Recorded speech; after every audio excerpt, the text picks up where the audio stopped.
ربنا منقلبون سبحان الله سبحان الله سبحان الله سبحان الله سبحان الله سبحان الله الحمد لله الحمد لله الحمد لله الحمد لله الحمد لله الحمد لله الله أكبر الله أكبر الله أكبر الله أكبر الله أكبر الله أكبر ربي ربي إني ظلمت نفسي فاغفر لي لا يغفر ذنوب إلا أنت يا رب العالمين ஆமீன்.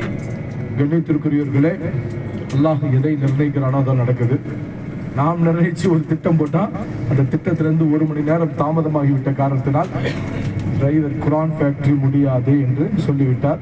ஆனால் குரான் ஃபேக்டரிக்கு அதுக்கு கூட்டு போலன்னு வருத்தப்படாதீங்க.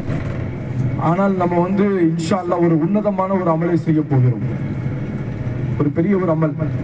நம்ம கம்பெனி சார்பாக வாக்களிக்கப்பட்ட உம்ரா எத்தனை? 5. இப்ப எத்தனாவது உம்ரா செய்ய போறோம்? 6வது உம்ரா. இஹ்ராம் இல்லாம, தவாஃப் இல்லாம, சை இல்லாம, மொட்டை அடிக்காம ஒரு உம்ரா. கண்மணி நாயகம் ஸல்லல்லாஹு அலைஹி வஸல்லம் சொன்னார்கள், யார் ஒருவர் தனது இருப்பிடத்திலிருந்து உது செய்து விட்டு வந்து மஸ்ஜித் குபாவிலே 2 ரக்காத்துகள் தொழுவார்களோ அவர்களுக்கு உம்ரா செய்ததனுடைய பலன் கிடைக்கும் என்று கண்மணி நாயகம் ஸல்லல்லாஹு அலைஹி வஸல்லம் சொன்னாங்க. இந்த ஹதீஸ் மஸ்ஜித் குபாவினுடைய மெஹ்ராபினுடைய மேலே எழுதப்பட்டிருக்கும். இந்த ஹதீஸ் ஆண்கள் பார்க்கலாம், பெண்கள் பார்க்க முடியாது. சரிங்களா? அப்போ அல்லாஹ்வுடைய கருணையினால் நாம இப்போ எல்லாம் உதவோட ரெடியா இருக்கோம். மஸ்ஜித் குபாவுக்கு ஃபர்ஸ்ட் போகும். போன உடனே 2 ரக்காத் அங்கே நாம் நஃபில் தொழுவதன் மூலமாக ஒரு உம்ரா செய்த நன்மை நமக்கு இன்ஷா அல்லாஹ் கிடைக்கும். அந்த மஸ்ஜித் குபா கண்மணி நாயகம் ஸல்லல்லாஹு அலைஹி வஸல்லம் மதீனாவுக்குள் நுழைவதற்கு முன்னால் அந்த மஸ்ஜித் குபாவை கட்டி முடித்தார்கள். பெருமானார் ஸல்லல்லாஹு அலைஹி வஸல்லம் அவர்கள் இந்த மதீனா மாநகரத்திற்கு வருகை தந்து முதல் முறையாக செய்த பணி அந்த பனு மஸ்ஜித் குபா என்று சொல்லப்படக்கூடிய அந்த பகுதியில தங்கியிருந்து தாங்களும் கற்களையும் மண்களையும் சுமந்து அந்த மஸ்ஜிதை கட்டினார்கள். சஹாபாக்கள் எல்லாம் சொல்வார்கள், யார் சொல்லலாம், தாங்கள் ஓய்வெடுத்துக் கொள்ளுங்கள், நாங்கள் பார்த்துக் கொள்கிறோம் என்று சொன்ன பொழுதும் கூட பெருமானார் ஸல்லல்லாஹு அலைஹி வஸல்லம் அவர்கள் அதை ஏற்றுக்கொள்ளாமல் தாங்களும் கல் சுமந்து மண் சுமந்து அந்த மஸ்ஜிதை கட்டி முடித்தார்கள். அந்த இடத்துல பனு அம்ர் இப்னு அவுஃப் என்கிற கூட்டத்தினர்கள் வசித்து வந்தார்கள். பெருமானார் ஸல்லல்லாஹு அலைஹி வஸல்லம் அவர்கள் அந்த கூட்டத்தார்கள் வசித்த பகுதியில் வசித்து அங்கே மஸ்ஜிதை கட்டி கொடுத்தார்கள்.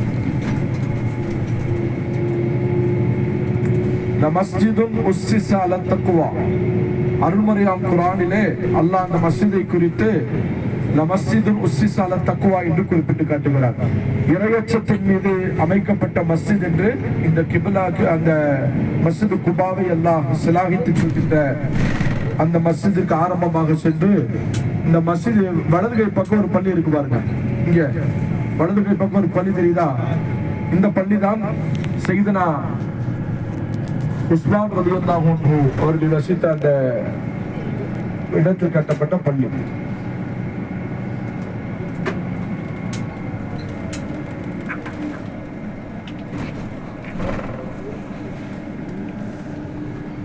இடதுகை பக்கமாக ஒரு பெரிய பள்ளி நாம் பார்த்திருப்போம்.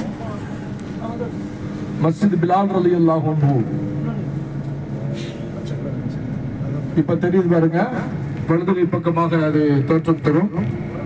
சையதுனா பிலால் ரலியல்லாஹு அன்ஹு அவர்கள் பெயரால் கட்டப்பட்ட மஸ்ஜித்.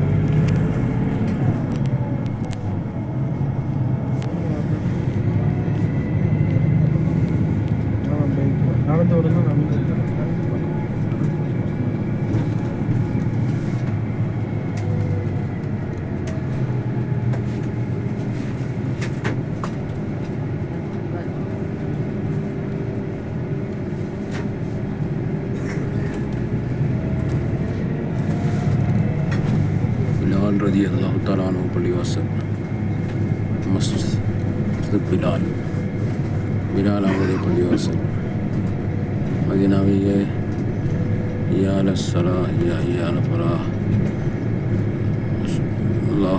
அஷது அல்லா இலாஹ இல்லல்லாஹ் அஷது முஹம்மது ரசூலுல்லாஹ்னு சொல்லி துடிதுடித்து அங்கே இறந்தார்கள். பிலால் ரலியல்லாஹு தஆலா அவருடைய ஞாபகார்த்தமாக ஒரு பள்ளி கட்டினார். 100